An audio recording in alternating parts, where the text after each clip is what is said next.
Hey guys, it's mini V vlog 2 cleaning routine தான் உங்ககிட்ட share பண்ணிக்க போகிறேன். டெய்லி ஒரு வீடியோ போஸ்ட் பண்ணிட்டுருக்கேன். நீங்கள் ஃபாலோ பண்ணணும்னு நினைக்கிறவங்க ஃபாலோ பண்ணிக்கோங்க. நேற்று துவைச்ச துணிலாம் இருந்துச்சு, அதை நீட்டாக வந்து ஃபோல்ட் பண்ணி வச்சுட்டேன். க்ளீனிங் ரொட்டீன்றது வந்து பார்த்திங்கன்னா நம்ம வீட்டிலே வந்து ஒரு நெவர் எண்டிங் டாஸ்க்குன்னு தான் நம்ம சொல்லணும். பட் பிடிச்சி பார்த்தோம்னா அது ரொம்ப ஈஸி. நான் வந்து எப்போவுமே க்ளீன் பண்ணுற ஒர்க்கை வந்து எப்போவுமே ரொம்ப பிடிச்சி தான் பார்ப்பேன்.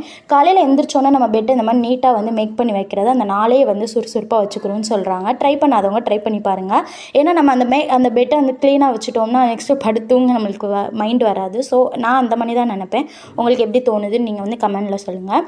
நெக்ஸ்ட்டு பார்த்திங்கன்னா வீடெல்லாம் நல்லா க்ளீனாக என்னென்ன எங்கே இருக்கணுமோ அங்கெல்லாம் எடுத்து வச்சுட்டு வீடெல்லாம் நல்லா சுத்தமாக பெருக்கியாச்சு. நெக்ஸ்ட் பார்த்திங்கன்னா ரொம்ப பெரிய ஒரு டாஸ்க் என்னென்னு பார்த்திங்கன்னா பாத்திரம் வளர்க்குறது.